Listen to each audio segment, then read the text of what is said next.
Hello friends, आज हम लोग पार्टनरशिप डीड के बारे में पढ़ेंगे कि पार्टनरशिप डीड क्या होती है।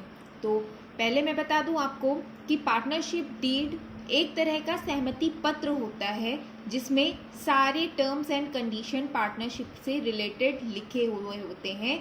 जो भी पार्टनरशिप या फिर जो भी पार्टनरशिप के पार्टनर्स होते हैं वो फॉलो करते हैं। तो पार्टनरशिप डीड क्या होता है? Partnership deed can be oral और रिटन। पार्टनरशिप डीड जो है वो आपका ओरल भी हो सकता है और रिटन भी हो सकता है, ज़रूरी नहीं है कि वो रिटन में ही हो। तो ये आपका ओरल भी हो सकता है और रिटन भी हो सकता है। Every clauses of the partnership mention इन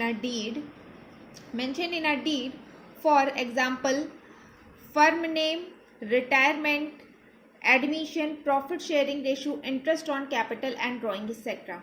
मतलब इसमें जितने भी पार्टनरशिप से रिलेटेड जो भी क्लॉजेज होते हैं वो सारे क्लॉजेज इसमें मेंशन होते हैं, जैसे कि फर्म का नाम क्या है, फर्म का एड्रेस क्या है, रिटायरमेंट के टाइम पे जो पार्टनर्स को बेनिफिट मिलेंगे वो क्या मिलेंगे, एडमिशन के टाइम पे क्या बेनिफिट मिलेंगे, प्रॉफिट शेयरिंग रेशियो क्या होगा, ये सारी चीज़ें हम लोग इसमें लिखते हैं। सारे के सारे क्लॉजेस, जितने भी क्लॉजेस होते हैं पार्टनरशिप से रिलेटेड, वो सारे के सारे क्लॉजेस हम लोग पार्टनरशिप डीड में लिखते हैं।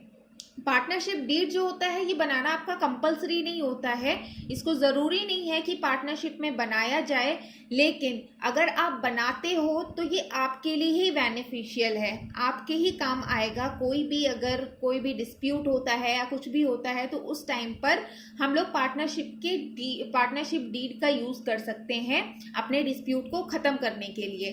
तो पार्टनरशिप डीड जो है वो बनाना ज़रूरी है लेकिन कंपलसरी नहीं है।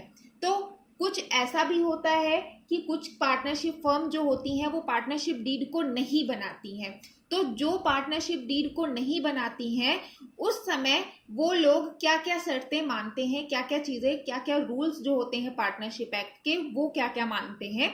तो पार्टनरशिप के एक्ट में लिखा हुआ है, in the absence of partnership deed, अगर आपकी पार्टनरशिप डीड नहीं बनी हुई है तो आपको क्या क्या करना है।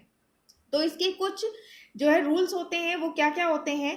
पहला होता है आपका प्रॉफिट शेयरिंग रेशियो जो है वो आपका इक्वल होगा। Profit sharing ratio should be equal. आपका जो भी प्रॉफिट शेयरिंग रेशियो है वो इक्वल माना जाएगा, उसमें कोई भी रेशियो नहीं होगा अगर पार्टनरशिप डीड जो है एब्सेंस है आपकी, अगर ऑलरेडी या रिटर्न नहीं है तो पार्टनरशिप में जो भी प्रॉफिट शेयरिंग रेशियो होगा उसको हम लोग इक्वल मान के चलते हैं। फिर है सेकेंड आपका interest on capital should not be calculated. जो आपका इंटरेस्ट ऑन कैपिटल है इसको भी हम लोग कैलकुलेट नहीं करेंगे।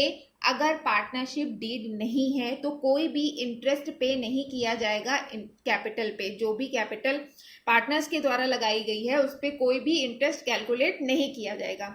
Interest on drawing not given. जो भी इंटरेस्ट ऑन ड्राइंग है, जो भी पार्टनर ड्राइंग करते हैं अपने फर्म से, उस पर जो भी इंटरेस्ट पे किया जाता है वो भी नहीं लगेगा, उस पर भी कोई जो है इंटरेस्ट नहीं दिया जाएगा पार्टनर्स के द्वारा। Then salary, commission, bonus etcetera not given. जो भी पार्टनर्स काम कर रहे हैं उनको किसी भी तरह का कोई सैलरी नहीं दिया जाएगा, कोई कमीशन या कोई बोनस नहीं दिया जाएगा, मतलब किसी भी तरह का कोई इस टाइप का रेम्यूनरेशन नहीं दिया जाएगा उनके काम के बदले में अगर पार्टनरशिप डीड एब्सेंस है तो। देन है 6% per annum interest provided on loan from partners.